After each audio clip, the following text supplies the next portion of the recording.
All right, so let's talk about food because that's what we do in math when we're talking about fractions. So, we are going to discuss some food. What are some of your favorite snacks? What are some snacks that you might break into smaller pieces rather than eating them whole? So, I guess I could start just to get the ball rolling. All right, so let's talk about one of Mr. Johnson's favorite snacks. Miss Cole knows this is a Snickers PB squared.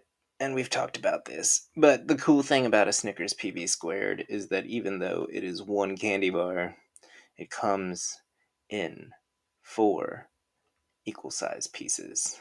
So, um, that's my X-ray vision through the wrapper of a Snickers peanut butter um, candy bar. But there's the four pieces, and they're equal. They might not look equal because I cannot draw well, but they're equal. That also looks like a brick. Anyway, so let's just say that sometimes Mister Johnson's having a bad week, and Miss Cole just happens to drop him off. She understands sometimes like two full candy bars of Snickers PB squared, right? So there are days, there have been days, where when Miss Cole has dropped off a full Snickers PB squared, it seems like I'm doing some kind of advertisement now. I have eaten 4/4 of the PB squared. All right. Now, if she gives me two of those candy bars, right? Um, I actually have more than 4/4. I would actually have 8/4, right? Because with 4/4, remember 4/4 is the same thing as one candy bar, and then 8/4 would be the same thing as two candy bars. So there are some snacks right there that I don't even have to break into smaller pieces for them to be broken into fractions, and I can even talk about them. So on a really bad day, Mr. Johnson might eat 8/4 of a Snickers PB squared, and since that's an improper fraction, that's more than one. That's two whole PB squareds. So thank you, Miss Cole, for all the peanut butter Snickers that you have provided with me or for me throughout the ages. Okay, so go ahead and take some time, talk to your tables, see if you can make a fraction expression out of a snack you like.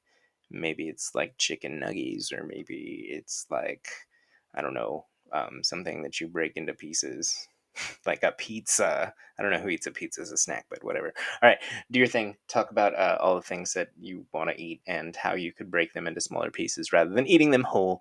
And then think about a situation like Mr. Johnson's situation is like on a real bad day. He might eat 4/4 plus 4/4 Snickers PB squared for a total of 8/4. That's that's a lot of sugar. All right. Anyway, so talk. Okay, welcome back. I hope you had fun talking about all of your snacks and everything like that. And as you can see, we can really turn almost anything into a fraction problem because we can break up a lot of stuff. Hey, look, speaking of breaking up stuff, this is one of my favorite things to break up as a kid. That looks like graham crackers. I used to eat a lot of graham crackers with peanut butter as a kid as well. So there was a lot of fractions in my snacking as a child. So let's look at these, right? Wow, we could look at these in a bunch of different ways, to be honest. If you look, each one of these, here's what I want you to really pay attention to.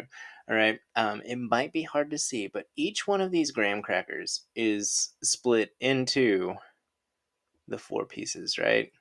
So I want you to think beyond this being just four holes, but maybe think of this as groups of 4/4, right? Um, and then that might help you when you start to look over here because you might notice that some of your fourths are missing. So the graham crackers on this side are a different fraction, right?